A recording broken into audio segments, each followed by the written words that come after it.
Degrassi, Degrassi, Degrassi. You say the word Degrassi, and I think... So many words. Groundbreaking. Drama. Oh my gosh. Scandal. Relatable. Stress. Exciting. Is it bad that I say Drake? It was amazing. Degrassi? Degrassi.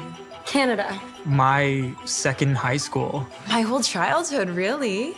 We really grew up on the show together. Transformative. Can't even describe how amazing that was. Life-changing. It's way more than that. It's real, man. It's real.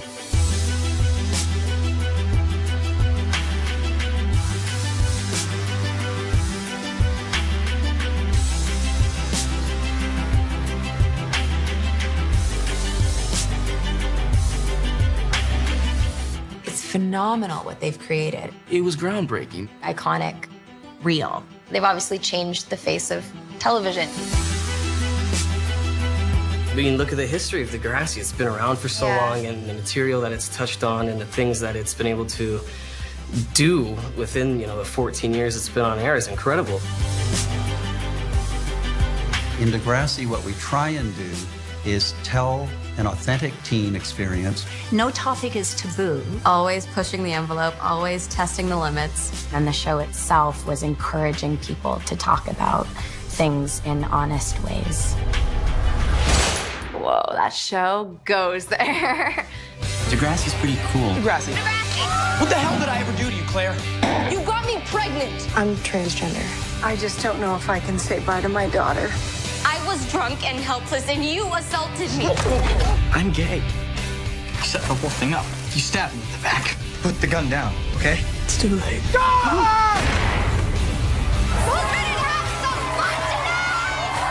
Welcome to Degrassi.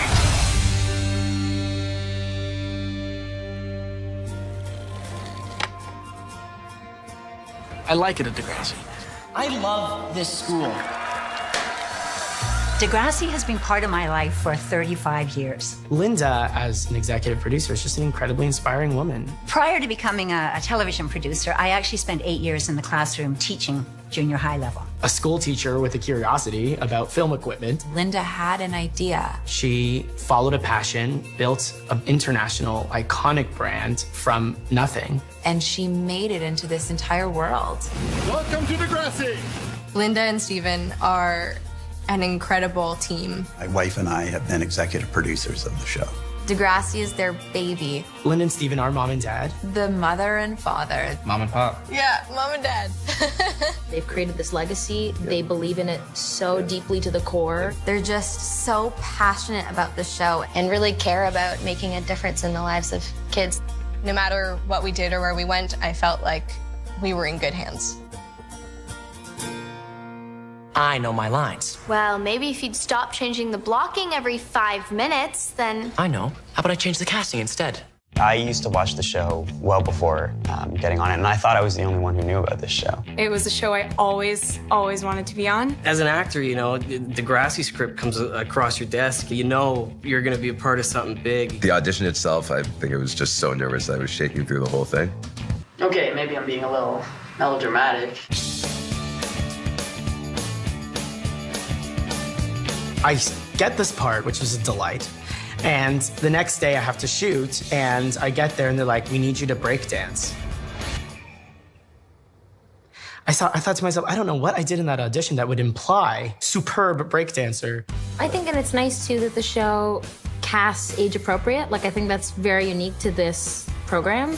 Actual teenagers playing actual teenagers. We're gonna be 16 this year. Miriam at the time was 13. Cassie, who played Manny, was supposed to be 12, but she was actually 11. She lied about her age. We were like 14, 15 years old. Hormones were raging. You see people grow up. You see people who start off at 13 years old, 14 years old, and then they graduate when they're 18, 19. When we get to grade 12, they move on. It's constantly changing. It's like a real high school. The actors themselves, of course, are moving on, and so those final scenes of graduation are incredibly emotional. There's a lot of tears, and a lot of them are coming from me. So I guess it's up to us to keep the drama going? There's definitely some very dedicated and loyal fans.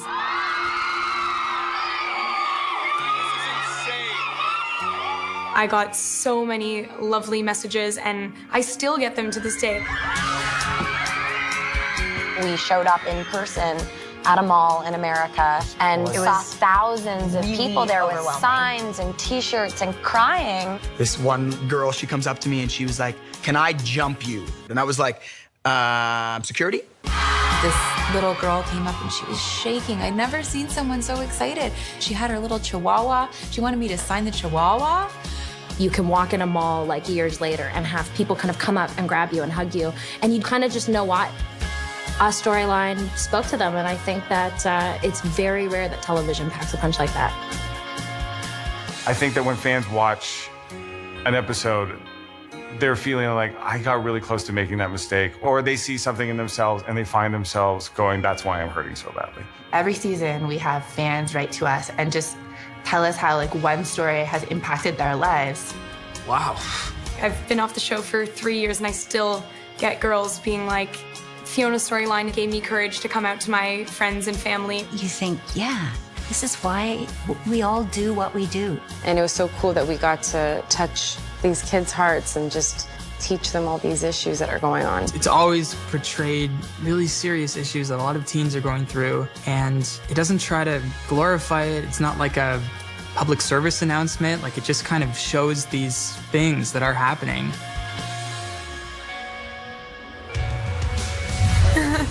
The most itchiest, horribly embarrassing, uncomfortable moment of my life. You're on a compound together all the time, like a camp. Yeah. We were like at camp, an all-boys camp. Marco loved that.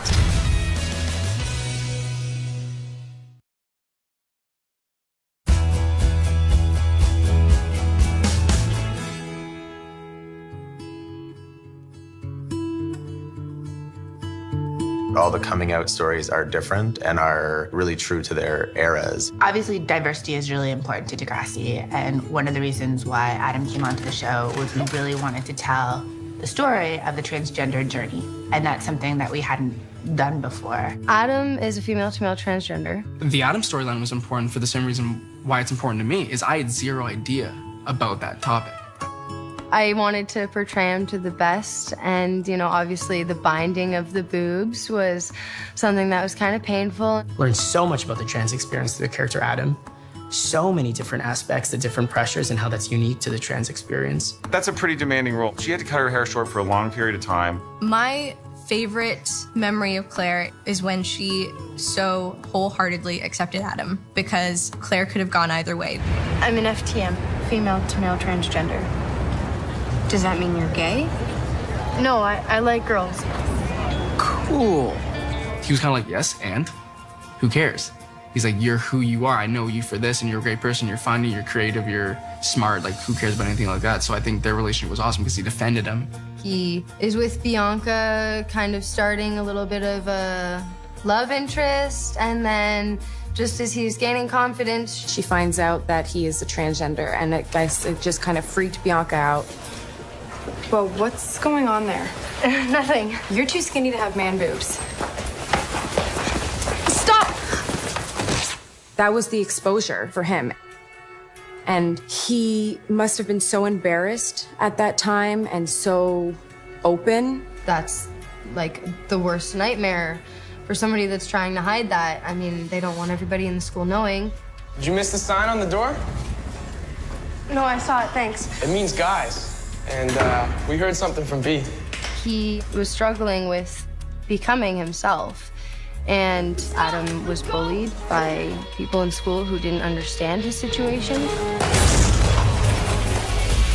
With the help of some awesome friends and family and people that will accept, he became the awesome guy that he is. And I'd love to have him as a friend. Not ready to burn it? Still me. Adam, who was finally getting into a good place. Adam is camping with some of his friends, and he's like, I need to see Becky right now. I need to go.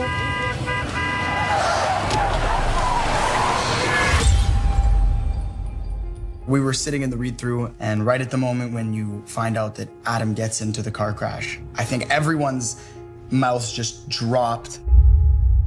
Just kind of looked over at Jordy, and I just couldn't get one word out, and I just said, no.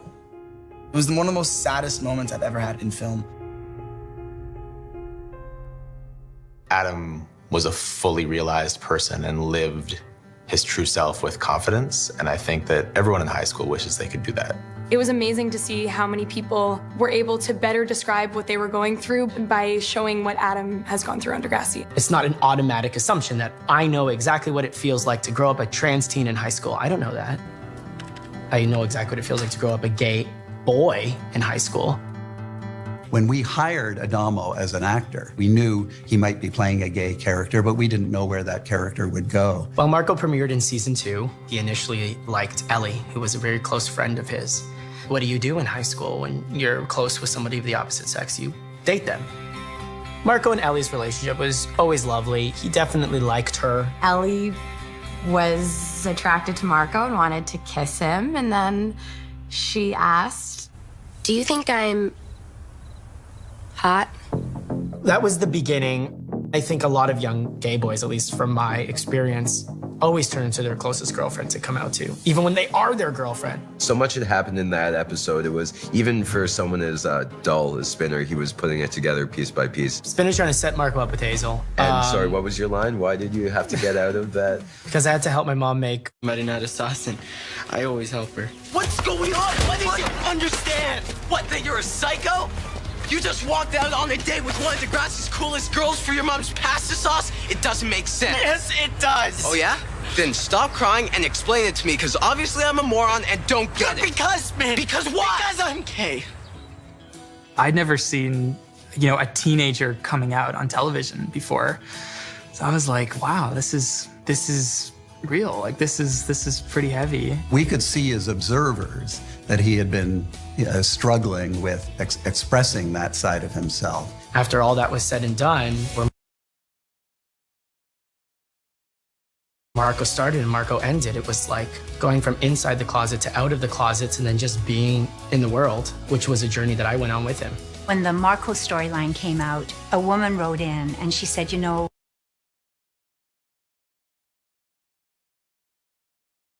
when my son came out to me, I'm gay. I basically said to him, don't talk to me about it. I don't want to hear about this. And then she saw the Marco storyline. These people will hate you. Nobody hates me. And she reconnected after 7 years with her son and said, I'm sorry. I came out to my mom last night. The story of Marco coming out was very dear to my heart. I had a very dear friend. He was a school teacher during the week, and on the weekends, he was a gay man in the bars. And he did not know how to bring the two sides of his life together. I know that Degrassi wanted to tell that story because gay people exist. And gay people exist in high school. And gay people in high school needed help because nobody was talking about it. The fact that Adamo's life and Marco's life so closely tracked each other was amazing. The lines are blurred. I keep blurring them. Marco and myself did things so close together. Sometimes he was a step ahead of me and sometimes I was a step ahead of him. A lot of people, say, who was your gay icon growing up? And I have no intention for it to sound self-indulgent, but it really was Marco because I just didn't know any gay people. For me on a personal level, there was this moment. I just had caught eye contact with this boy and he had mouthed to me like, thank you. And I just, in that moment knew like, okay, this kid is gay. Like I'm gay. Oh, this is not like just a TV show. This is like an educational platform. Okay, we have about 5 seconds left, so just come out quickly. I'm gay. I'm gay. No, there's some lines before that, though. Gay. Do you want to know who Marco lost his virginity to?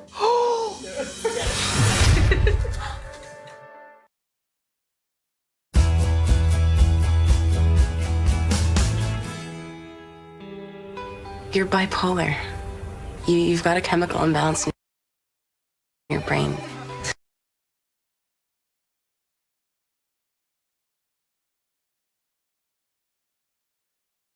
You make it sound so easy. Every day is gonna be a struggle. Maya, I'm not some loser who tries to hurt himself. It was an accident. I think when it comes to mental illness, it's really hard for people to talk about it. There was still a bit of a stigma about mental health. It was a little bit of a taboo subject. Telling the Ellie Cutting story, it was very important to tell We really wanted to explore what is it that would make somebody so self-loathing that they would want to self-mutilate in that way. I just didn't even know cutting was a thing. I'd never heard of it at the time, but it was happening. I've since known people that have done that. Ellie's cutting and drinking problem. The link between all of those things was that her instinct was to suffer in silence. She didn't see herself as beautiful. She felt she deserved to be in pain. Ellie wasn't perfect, and she wasn't the perfect girl that everyone thought she was. Paige catches her in the bathroom cutting with the compass. And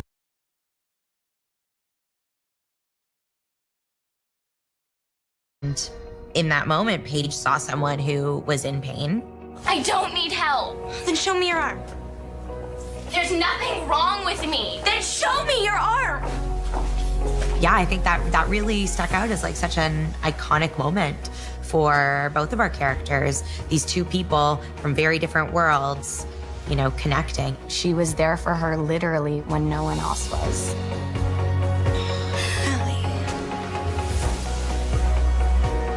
It was just a lovely storyline because Paige and Ellie were such enemies. To see Ellie show that vulnerability meant she really needed help.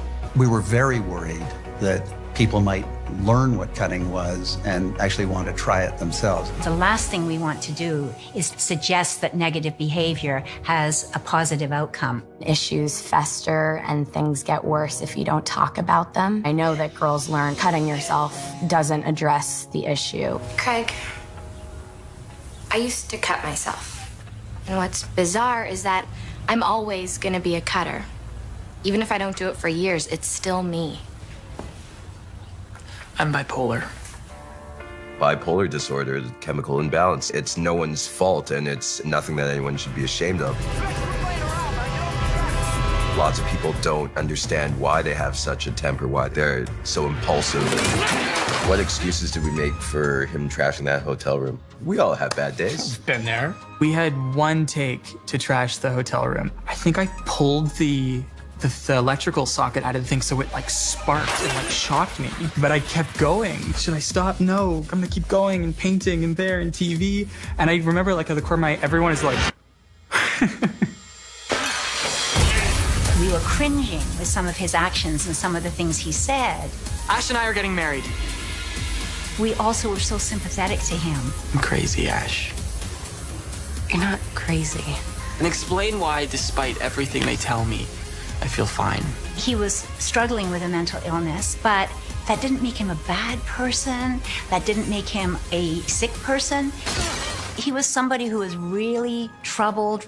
I remember receiving a lot of mail from teens that were bipolar who loved that there was a character on TV who is healthy and had his ups and had his downs, but was a normal guy and was bipolar, and that they were representing it in this realistic way. Nothing is fine, it's all wrong! Those are crazy person eyes. You were having a manic episode. And hurt a lot of people. When I found out that they were making Eli bipolar, I was very excited. It's about making it authentic and making it real, and I like that. What did you do? I crushed Morty. But you could have died. It was worth it, though. Eli would do things you're like, why are you doing this? Like, calm down. Woo! Eli and Cam had similar stories and similar backgrounds and similar paths that they walked. And he went one way and Cam obviously went the other. And, you know, I think it was a perfect bit of irony that Eli was the one that found Cam.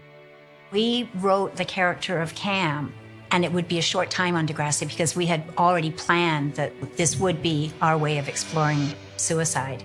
That was like the craziest read-through I've ever had when we found out Cam died. I remember that read-through so clearly, just being absolutely blindsided. It almost seems obvious looking back that that was gonna happen, but I really didn't know. And like the last scene we had together in the principal's office, it was sort of like my goodbye without saying goodbye. I remember that. I actually remember that day when they were like, cut. Yeah. And we were like, I know, I couldn't believe it was over. Dylan was incredible with his portrayal of a very talented hockey player and yet a tortured soul.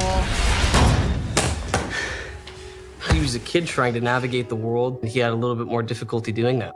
He did things that weren't always the best solution of the problem. He wasn't able to cope with them as well as most people. I feel like with Degrassi, everyone usually gets to really low points, but they usually end up okay. So for it to actually happen and him to actually die was like a big thing. Don't look. Just go find a teacher and call 911, okay? It wasn't a fairy tale ending. I think that kind of really woke people up a bit and kind of shook them up. I'm very sorry to have to tell you this, Maya. Campbell Saunders is dead. I just remember standing there and watching the fans when Principal Simpson says Cam Saunders is dead, and watching all these fans just start crying, man. And I was like, wow, man, like that was a powerful scene.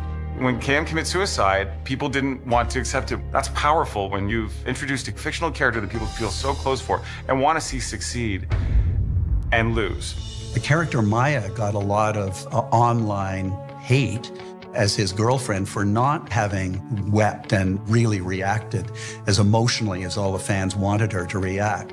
This is so stupid. It's no one's fault. I mean, it's his fault. We were criticized a lot because we didn't have an incredible eulogy. We didn't want to glorify the act. After one takes their own life, you get to see how everyone else has to deal with it. You was upset? Why didn't you do something? You should have done something! You did nothing! The purpose was to show the devastation for the people that you leave behind, and that it was avoidable and it was preventable. Look how intimate we are right now. It was uncomfortable. Yeah, we had to like make out. I just grabbed both of her shoulders and just plant such a forceful kiss on hers. Whoa.